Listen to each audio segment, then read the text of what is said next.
Matthew 26 verse 1 ngokukaMateyu 26.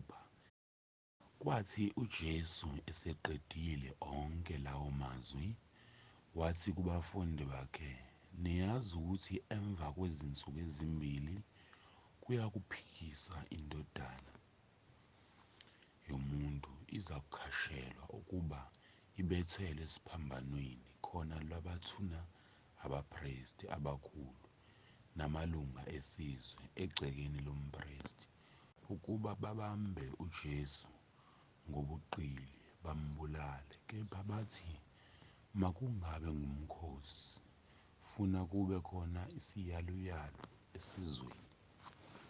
Kuthe uJesu eseBhethaniya endlini kaSimoni owayenochopho, kwafika kuye owesifazane ephethe umfana we-alabhasti wamafutha anenani elikhulu, wawathela ekhanda lakhe ehlezi ekudleni.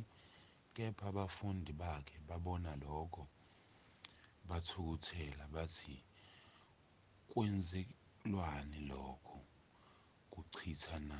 Ngokuba lokho ngakuthengisiwe ngokukhulu kwaphiwa abampofu." Kepha uJesu ekwazi lokho wathi kubo, "Nimhluphelani owesifazane na?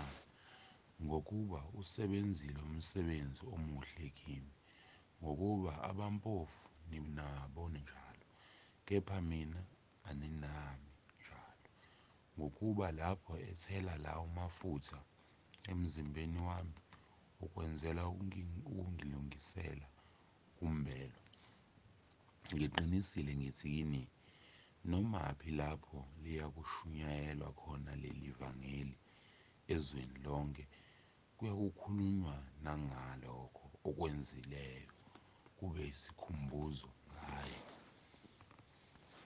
Khona kwasuka omunye wabayi12, othiwa uJuda Iskariyothi, waya kubaphristi abakhulu wathi, "Niyakunginikani ngimkhaphele kini na?" Bese bemnika izinhlamvu zesiliva ezingu30. Kusukela lapho wafuna ithuba lokumkhaphela. Kepha ngosuku lokuqala lweSinkwa esingenaMvubelo, abafundi beza kuJesu bathi, "Uthanda ukuba sikulungiselephi ukuba udle iPhasika na?" Wathi, "Hambani niye emzini kumuntu othile, nithi kuye, 'Uthi umfundisi, isikhathi sami siseduze. Ngizakwenza iPhasika lwakho kanye nabafundi bami.'" Abafundi benza-ke njengokuba uJesu ebayalile, balungisa iPhasika. Kwathi sekuhlwile, wayehlezi ekudleni nabafundi abayi12. Besadla wathi, "Ngiqinisile ngithi kini, omunye kini uza kungikhaphela." Badabuka kakhulu, baqala ukusho kuye kwabayilowo nalowo ukuthi, "Kungabi yimi Nkosi na?" Kepha waphendula wathi, "Ofake isandla kanye nami esitsheni, nguyena ozangikhaphela.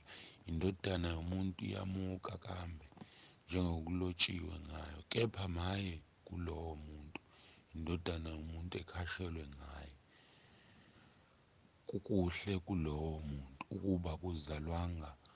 Wayesephendula uJuda omkhaphelayo wathi, "Kungani yimi, Rabi na?" Wathi kuye, "Usho khona." Besadla, uJesu wathatha isinkwa, wasibusisa, wasihlephula, wanika abafundi bakhe, wathi, "Thabatha nidle, lokhu kungumzimba wami." Wayesethabatha isitsha, wabonga, wabanika, wathi, "Phuzani nonke kuso, ngokuba lokhu kuyigazi lami lesivumelwano, elithululwa ngenxa yabaningi kukho ukuthethelelwa kwezono. Kepha ngithi kini, kusukela manje angisayikuphuza kulesi sitsha somvini kuze kufike lolo suku engiyakuphuza ngalo nane sisisha ebusweni kababa. Kwathi sebehlabelele igama lokubonga, baphuma baya entabeni yeminqumo.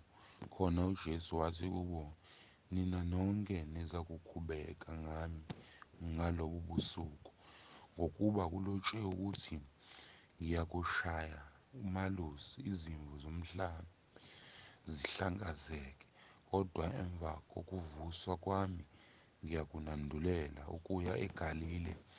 UPetru waphendula wathi kuye, noma beyakukhubeka ngawe, mina angisoze ngakhubeka. UJesu wathi kuye, ngiqinisile ngithi kuwe, ngalobu busuku lingakakhali iqhude, uzakungiphika kathathu. UPetru wayesethi kuye, noma ngingaze ngife nawe, angisoze ngakuphika. Basho njalo nabafundi bonke. UJesu wafika nabo endaweni ethiwa iGetsemane, wathi kubafundi, hlalani lapha ngisaya kukhuleka laphesheya. Wathatha uPetru namadodana amabili kaZebedewu waqala ukuba nomunye nosizi. Khona wathi kubo, umphefumulo wami ulusizi kakhulu, kuze kube sekufeni. Hlalani lapha nilinde kanye nami. Waqhubeka ingcosana, wawa ngobuso bakhe, wakhuleka wathi, Baba, uma kungenzeka akudlule kimi lesi sitha, nokho kungabi njengokuba ngithatha mina, kodwa njengokuba uthanda wena. Wayeseza kubafundi wabafumana belele. Wathi uPetru, kanti beningelinde nami ihora libe linye na? Lindani nikhuleke ukuba ningangeni ekulingweni. Umoya uyavuma, kepha inyama ibuthakathaka.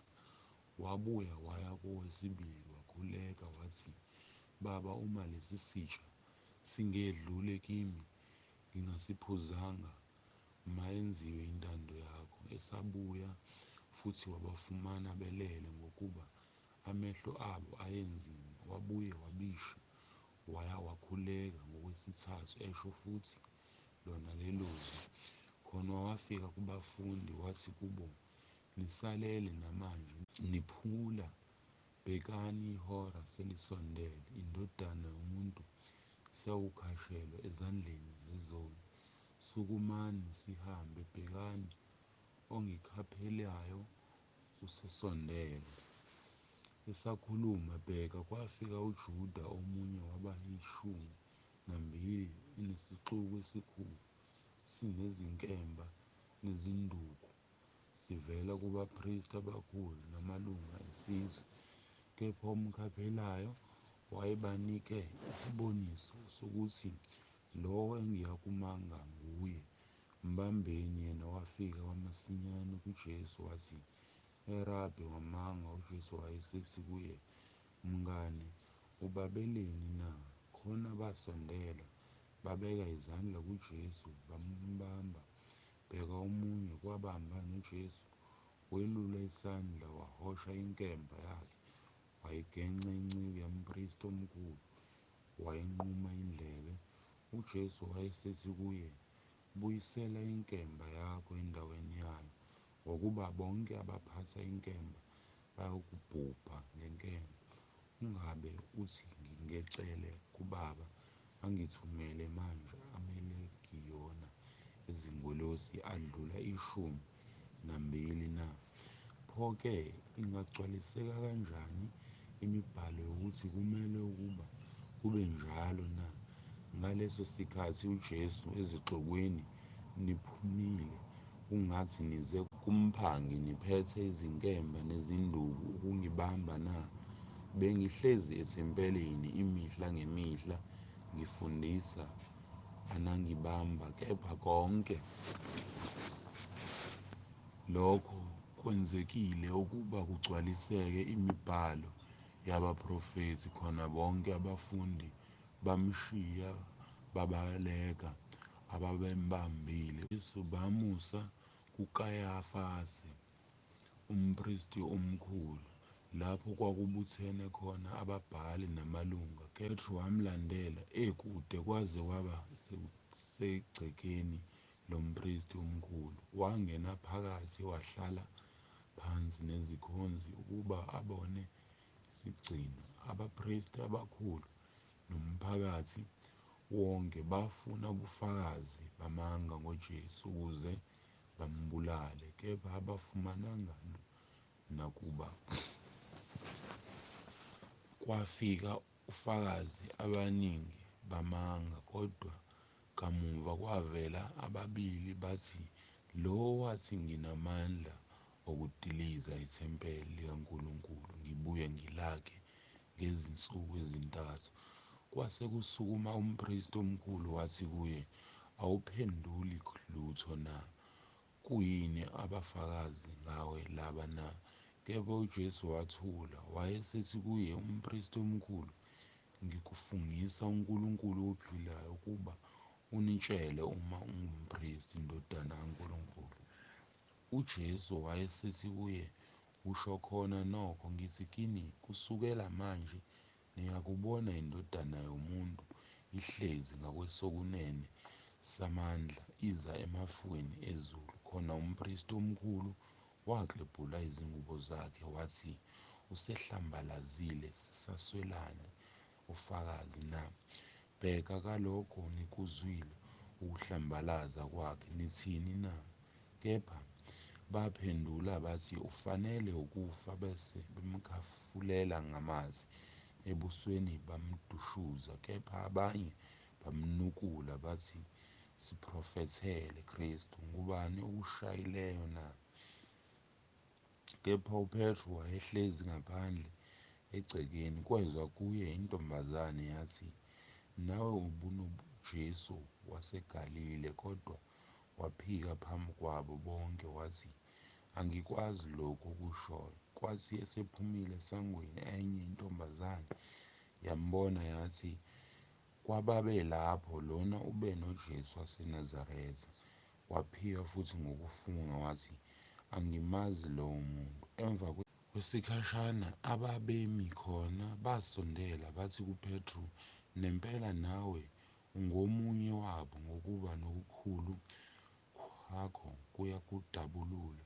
Khona waqala ukuthuka nokufunga wathi, "Angimazi lowo muntu." Masinyane lase likhala iqhude. UPetru wayesekhumbula izwi likaJesu abelishilo lokuthi, "Iqhude lingakakhali uzokungiphika kathathu." Waphumela phandle